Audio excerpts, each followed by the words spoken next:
Egunon, gaur ikusiko ditugu zelula motak eta barruan dauden organuloak.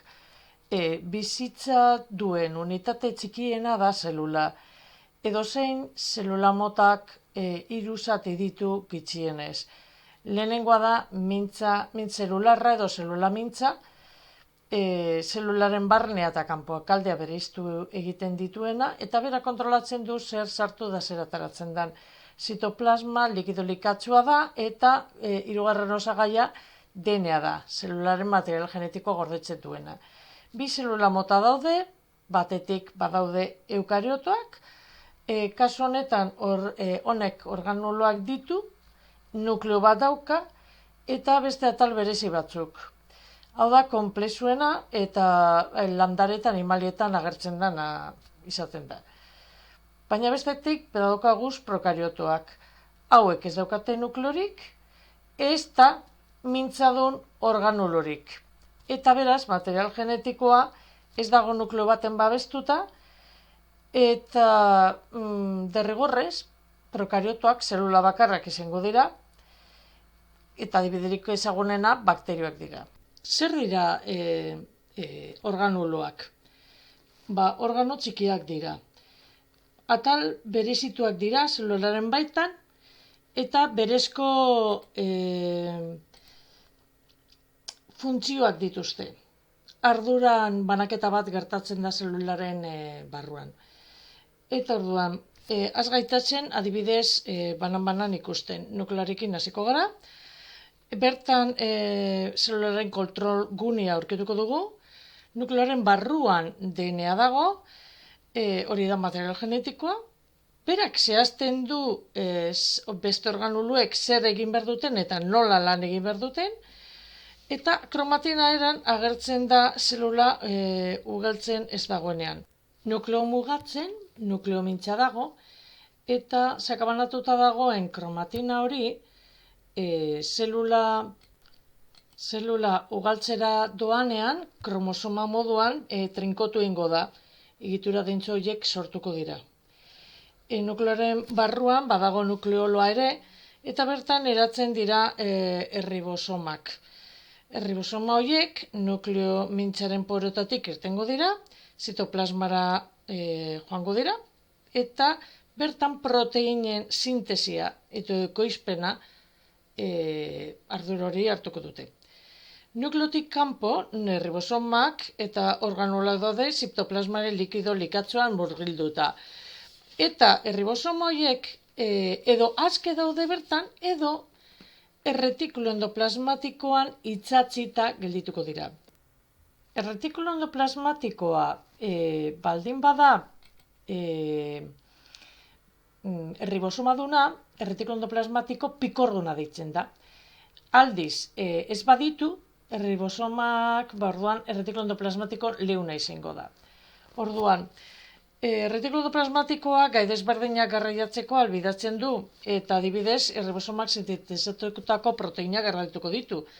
Proteinak eta bestelako gaiak, besikula txikitatik ataratzen dira erretikulo endoplasmatikotik, eta Golgiren aparaturantz joan aldira.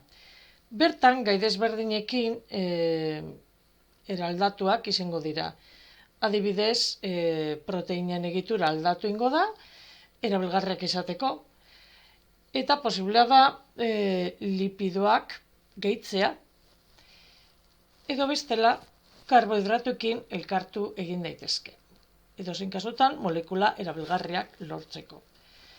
Bakuoloak, zer dira? Poltsa itxuradun organuloak dira, gai desberdinak bildu egiten dituztenak, eta adibidez landaren kasuan gerta daiteke erdialdeko bakuolo ondoan ura gordetzea.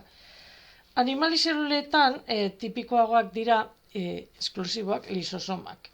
Zelula atal kaltetuak jaso, hondakinak hartu, eta apurtzen digeritzen dituzte.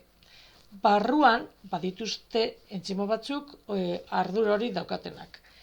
Mitokondriak edozein eukariotuetan agertzen diren organuloak dira, arnesketa zelularraren bidez, zelularen aktibitatea mantentzeko behar den energia lortzen da bertan. Eta hori da bere helburua, energia lortzea. eta horretarako ATP izeneko molekulak sortuko ditu. Energia asko behar badu zelula batek, mitokondrio gehiago edukiko ditu.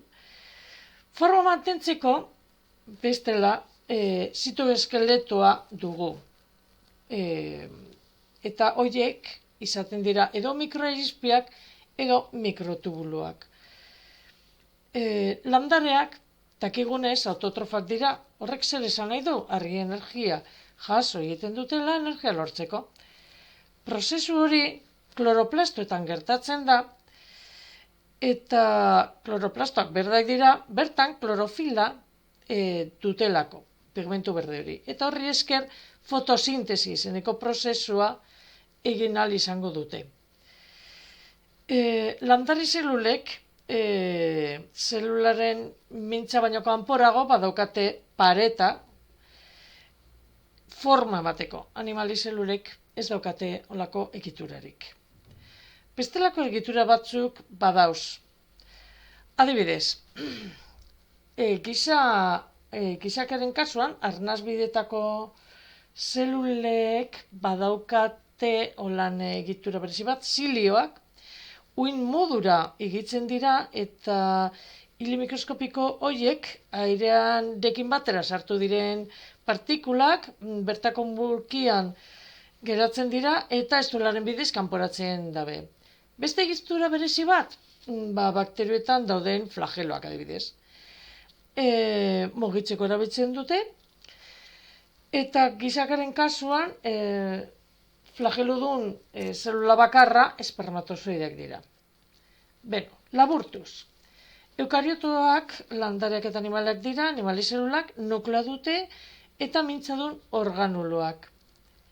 Prokariotoak aldiz, zelula bakarrak dira. Ez dute egitura horiek, mintzatunak.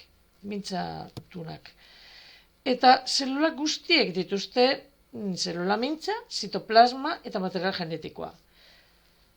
Landare zelulek soilik dituzte kloroplastoak, baina landare zein animali zelulek mitokondriak dituzte. Espero dut lagungarria izatea bideo hau zelula hobeto ulertzeko.